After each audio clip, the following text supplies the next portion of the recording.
Hello, this is Jacob. Welcome to the Polysophical Society. Today I'm going to recount a bit of a journal entry that I have concerning a very strange event that happened during my time at Ralston College. So for those of you who don't know, I got my Master's of Humanities at Ralston College, which is I guess you could call a startup college in the sense that it is new. They have just recently, in the past, I think 4 years now. So this was the fourth cohort that just recently graduated. So they've been open brick and mortar for 4 years now and working towards full accreditation. They have provisional accreditation with the same accrediting body that does the Ivy Leagues and a bunch of other big schools like that. So they're legit. They're on their way to becoming truly bona fide. But for now, they are an upstart college. And Jordan Peterson used to be their chancellor, but they had a bit of a falling out. I don't know if that's even the right word, but it just wasn't working out. I have some insider tea on that, I guess I could say at some point, but I'm not going to here. Ian McGilchrist is now the chancellor. I love Ian McGilchrist. I think he is amazing. I've met him before, and I could not be more happy that he is the chancellor. I think he embodies what the college is and is trying to do. With that brief introduction as to what Ralston is, a sort of classics school, more or less, but not just classics as in ancient languages and histories.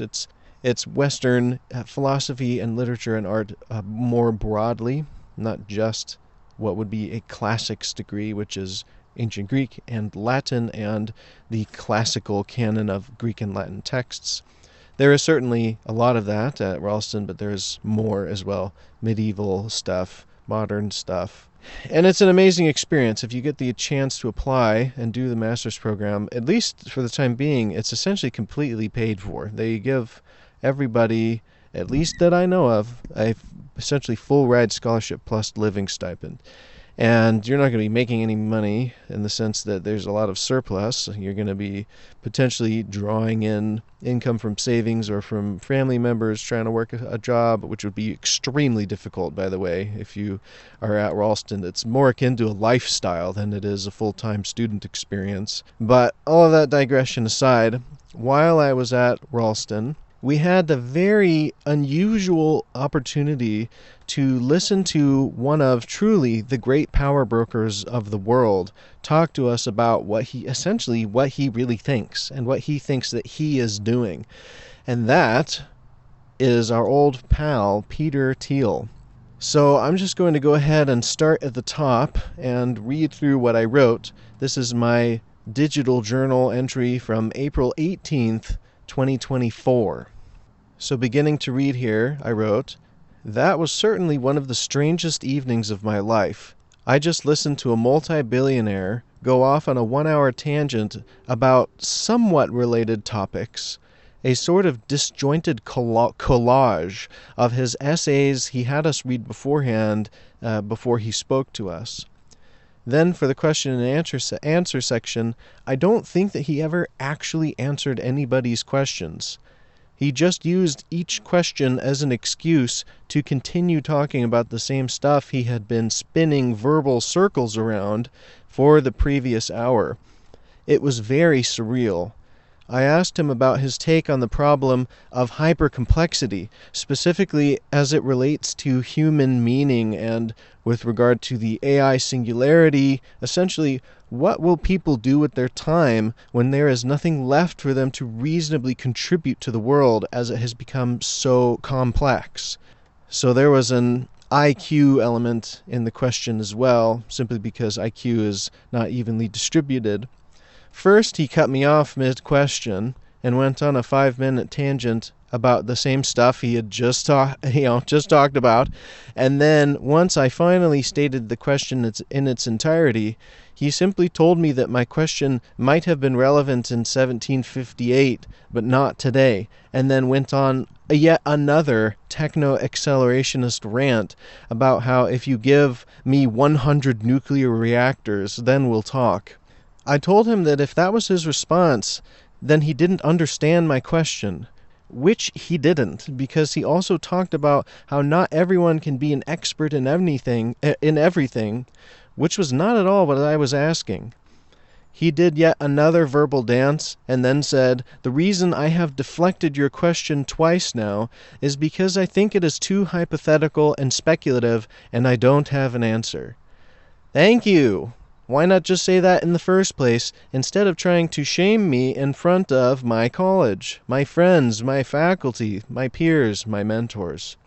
Honestly, the 1750s comment wasn't nearly as aggravating to me as the blatant misdirection and refusal to engage with what I was actually asking. He did that to multiple people, including my friend Caden. Dr. Bryson, one of the professors at Ralston, actually went to bat for Caden in a remarkable way when Peter essentially shut Caden down in front of everybody. I forgot what his question was in specifics. Dr. Bryson said over dinner that it seems like Peter Thiel fancies himself a sort of historian and that he enjoys the conflict of getting his ideas questioned. I understand what he's saying, but to me it didn't seem like the kind of intellectual sparring of someone who is seeking the truth. It mostly resembled the half-baked ramblings of someone who doesn't have to think and communicate clearly anymore. I get the sense that his time is so valuable that no one, including himself, can afford to wrestle out the contradictions and gaps in his bizarre reasoning with him. His weirdly hardcore literalist evangelical Christian takes were also very strange. He is an interesting person to be sure, but man, that was an evening of absurdity. Hopefully it's a little better tomorrow with the chair circle seminar format instead of the half lecture, half Q&A that was going on today. So now we have the next day, which just in advance, I did a speech to text, and the grammar might be a little bit strange, so I'm going to do my absolute best here. But at the time, I wanted to get the thoughts out quickly, and that was the easiest way for me just to sort of dictate what had happened. So that first story was day 1. This is going to be day 2 of Peter Thiel at Ralston College. Beginning to read here. So he had the chairs all set up in a semicircle, and Peter Thiel and President Stephen Blackwood, were seated in the comfy chairs that sat at the head of the semicircle so that they could see all of us. And before it turned into a lecture, it was supposed to be a seminar discussion, but it certainly turned into another lecture, a lot of another lecture. Peter wrote a bunch of stuff on the whiteboard, and it was he split the whiteboard in one half of the board he wrote technology, and then he had these sort of descending arrows coming from it, and half was bad technology, and by bad he means useless or doesn't work.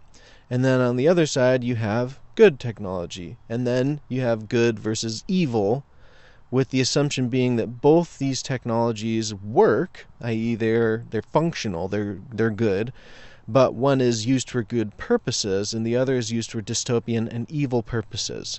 And he wrote, I don't know, I mean, it's like he made this up, essentially. Maybe he has some intuitions about this, being a venture capitalist, but after listening to him, I doubt that any of his intuitions are really founded in reality. But regardless, so he wrote these sort of made-up percentages that about 90% of new technology is bad as in not useful. And then the other side, you have about 6% of the remaining technology is good, both functional and for good purposes, and 4% is evil, so functional and used for bad purposes, evil purposes. Then on the other side of the board, he did the same thing with globalization, where one half, the left half of the board, was globalization, the other half no globalization. He didn't put a percentage chance that anything would happen, but he essentially said that if there's no globalization, there was going to be World War III. And then on the globalization half, if there's globalization, then there was, again, good globalization versus evil globalization. Good globalization, I guess, being free markets and capitalism. It was never entirely clear what he meant by that. He never really gives a positive definition of anything that he's talking about. It's all sort of self-reflective. he only talks about what things are not. So, anyways, returning to globalization, he talks about globalization firms, capitalism. Bad globalization would be sort of a neo-globalist cabal, the Davos World Economic Forum, stuff like that, or communist utopia. So he really just rambled like that for an hour and a half, going back and forth between these two whiteboard halves, and essentially just saying the same thing that he did yesterday, just with slightly different words. And then intermittently, Peter would go off on these crazy evangelical Christian fundamentalist tirades about signs of the end times and the Antichrist and how we need to immanentize the eschaton. I don't remember if he actually said those words, we need to immanentize the eschaton. But that's essentially what he's preaching with his crazy sort of techno-accelerationist stuff, eschaton, end of the world. But I know that he did say that we need to not immanentize the catechon, which that is a word I had never heard before, but knowing Greek, it means the holding something back. Kata meaning down or back, and echo meaning like to have. That's the verb to have. So a catechon is you have them down. You pulling something back. So the catechon is the force that's trying to stop the Antichrist.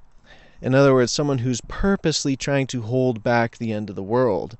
And you need to not affirm him, whoever that person is, because inevitably, by the act of trying to hold back the end of the world, you are going to further the end of the world. And he pointed to some historic figures like Hitler, and some people thought Hitler was the catechon, or Napoleon. I don't know any other people that fit in a modern context. But if the apocalypse, for example, is climate change or World War III, then the catechon that we need to be worried about is Greta Thunberg, because Greta Thunberg, she's fighting against the end of the world, but they're actually bringing forth the end of the world in this sort of second-order consequence counter-pass thing. And like I get what he's saying, how there is this giant red flag in the sense that the catechon is the one in his own messianic worldview who's trying to stop the end of the world. The thing that has to come to pass for the fundamentalist evangelical who believes in the book of Revelation in a literal way. So, trying to say we can't stop the end of the world. We need to further its progression, in fact. And then he went on this other sort of tangent about PayPal, that PayPal was supposed to be an alternate sort of currency, essentially like a proto-Bitcoin, but that they weren't able to do it because too many criminals started using the PayPal gold that they created. But anyways, after this whole thing about the catechon not endorsing people, trying to stop the end of the world, he talked about how he was trying to stop the end of the world and reinstate hard currency through PayPal. Meanwhile, PayPal, being the first digital exchange medium, now instituted the very thing that digital currency is trying to make things hard again in terms of currency and tied to actual value. And then PayPal comes in and sort of furthers the fiatness of everything, furthers the abstractions of everything. So, and the means of controlling the exchange of currency and goods, PayPal and other services like that exist now, they further enforce the control that banks and governments can have over people's money flow, because it's not even necessarily physical cash anymore. It's all digital, and that can be squeezed. So he's saying that these means of controlling the exchange of currency, that's the mark of the beast. That's what he said. And that it's a prediction of the end times. So I don't know. It was just kind of insane what he just said there. Like, that was just insane. Oh, and one thing that I forgot to mention when I was talking about the whole eschaton, catechon part is when Peter Thiel was going through all of that, and going into the book of Revelation and to the Antichrist and how it's going to unfold in this particular way. And the catechon, he said, never trust the catechon, the person who's trying to stop the end of the world, eschaton, never trust him. And then, I kid you not, within 2 to 3 minutes, he is talking about how he, Peter Thiel, is actively striving to prevent the end of the world, the end times, and the chaos and destruction that comes with that. So did he just, because he was saying earlier, oh, the catacon is actually the Antichrist, even though they're trying to stop the Antichrist. Did he just admit he's the Antichrist? Because I think he did. And so there's that. Peter Thiel said in his own words that he is in fact the Antichrist. So something to chew on, I guess. He is out of his mind. There was a lot of looking around the room during that part of the lecture in particular. A lot of people were adulating like Blackwood, and I gotta hand it to him. The guy is very skilled. I don't know exactly how else to put it other than he's very diplomatic. He knows the questions to ask.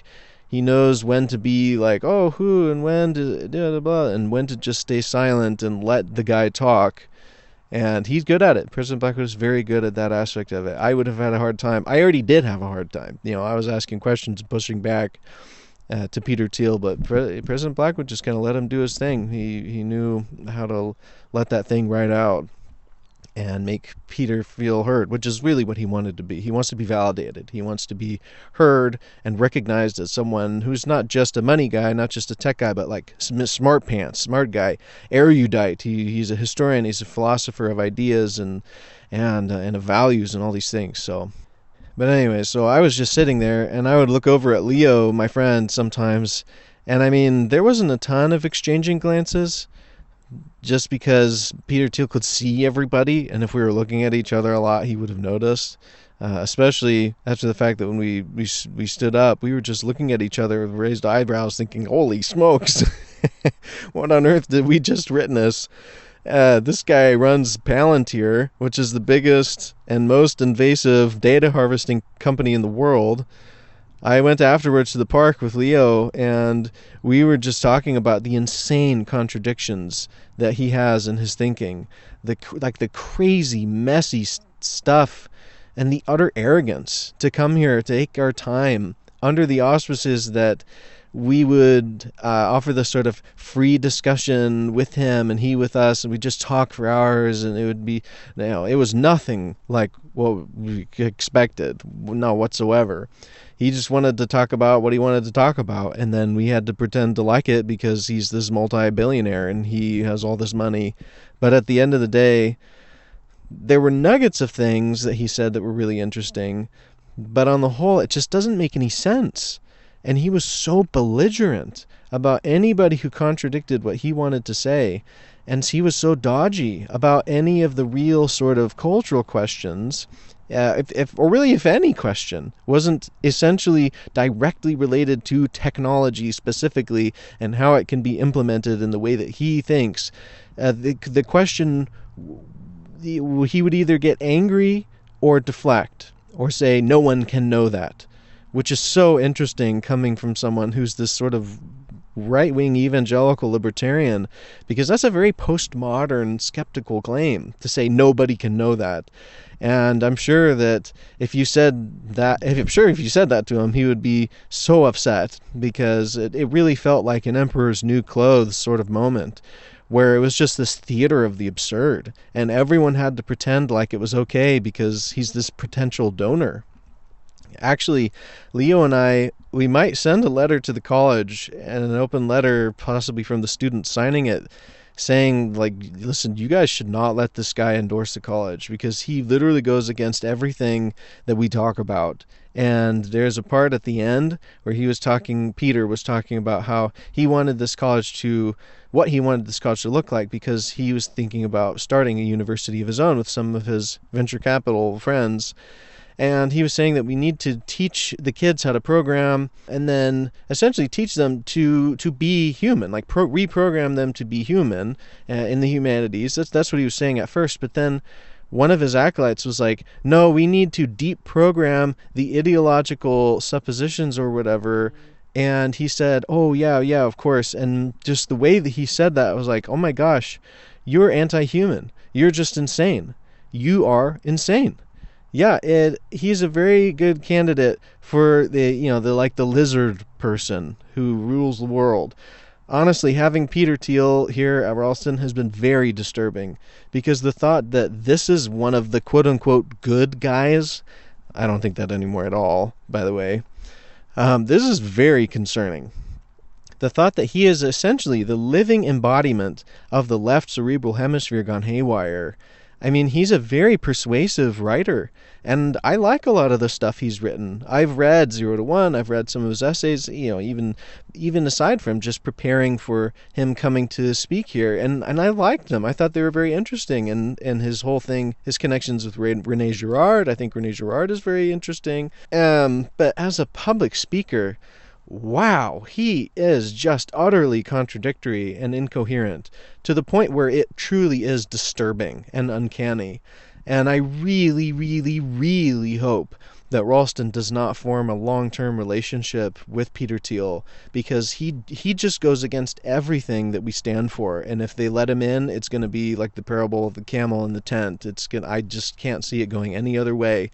He's going to stick his nose in, and he's going to have this money. And like, I know that I talked to some people after this. I'm just vibing now. This isn't reading anymore.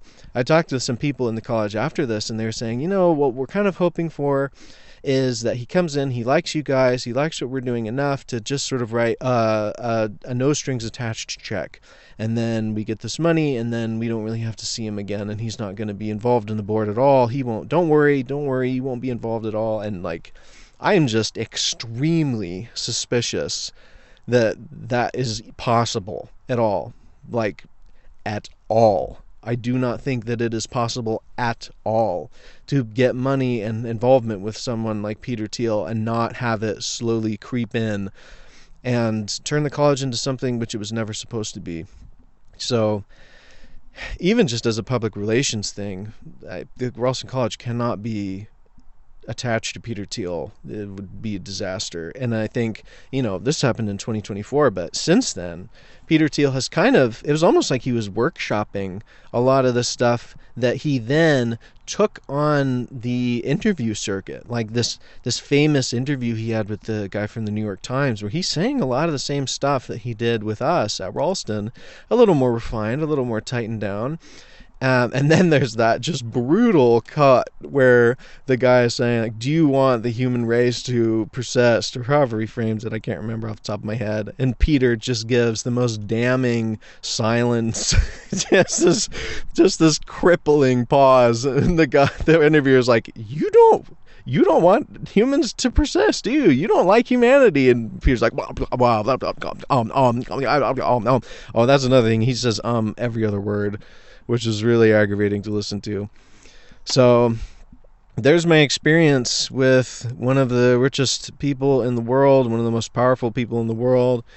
He actually came to lunch with us at the Ralston student quarters. I didn't sit at his table, but I heard after the fact that he was telling the story about how he was at lunch in Los Angeles, and like one of the people there was Jeffrey Epstein, and I can't remember who the other guy was. He thinks Jeffrey Epstein was an IRS plant, that he was in there trying to blackmail and extort people who were doing tax evasion, I guess, is the theory there. But then he got out of control with the like pedophile stuff. I don't know.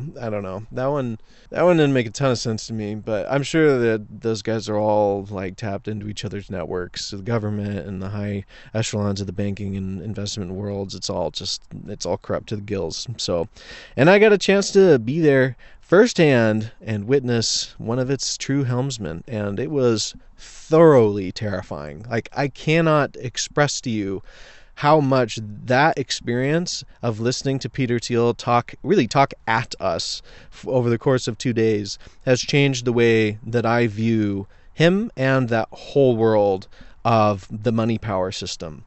And that does not just include big tech, but it first and foremost includes big tech and the AI revolution and all of this stuff. Like, I am so skeptical. I am so kind of jaded at this point at all of the promises that are being touted.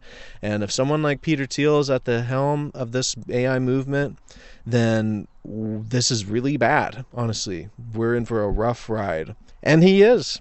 He's right there. He's right there at the forefront with the money and the bank to bankroll it and make it all happen. So anyways, there's my black pill rant for the day. I hope that you guys enjoyed some insight into the world of what it's like to be a Ralston College student.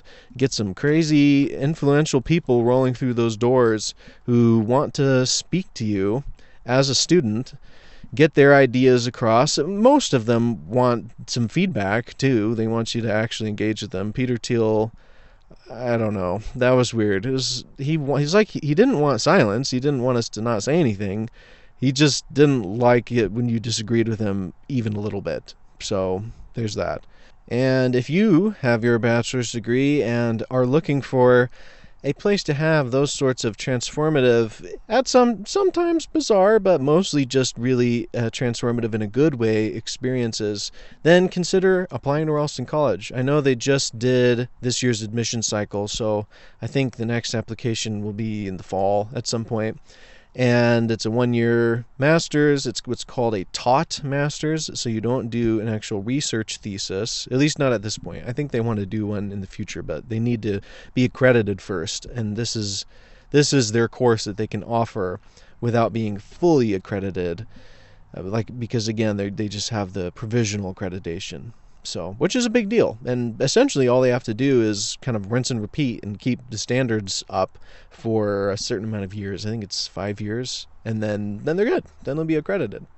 And all the haters can suck it, because I have had lots of people on internet comment sections, or even people that I know, family and friends, who are like, "It's not accredited, but it's not accredited, but it's not." Like, okay, listen. They are in the process of being accredited. First off, they're advancing. It would be one thing if they were being blown off by the accreditors. Oh, this isn't working. This isn't going to work. But they're not. The accreditors are very happy with the progress. They just need to continue it for a certain amount of years and have all of these financial requirements. And it's essentially to make sure that the college can function and stay working in perpetuity, and it's not just a flash in the pan that then disappears. So, and they're doing it. I'm really glad. Glad is such an understatement. I'm truly grateful, profoundly grateful, to have gone to Ralston College.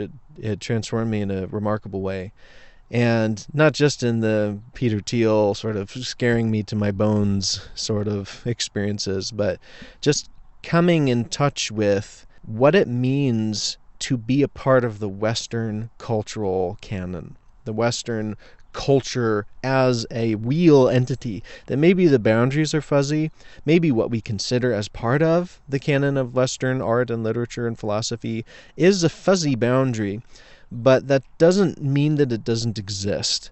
And it certainly does exist, and it is unique in the world. And anybody who enters into the Ralston curriculum with an open mind and the willingness to work hard, to do a lot of reading and a whole lot of hard thinking, they will come out the other end, I think, wiser and certainly better informed about the world in which they live. And ultimately, it brings you, at least it brought me, closer to God and closer to myself, which is not necessarily something that I thought would happen, but it did. And I am very grateful for it. So anyways, there's my little spiel. Ralston should give me a check. Cut me a check, Ralston, for this advertisement. All the 20, 30 people who will watch this video, maybe they can say thank you to me, and then you guys can cut me a check. Help me out here, guys. I'm starving. No, I'm not starving. But starting a business is hard. So if Ralston wants to cut me a check, I'm not going to stop him. Let's just leave it at that.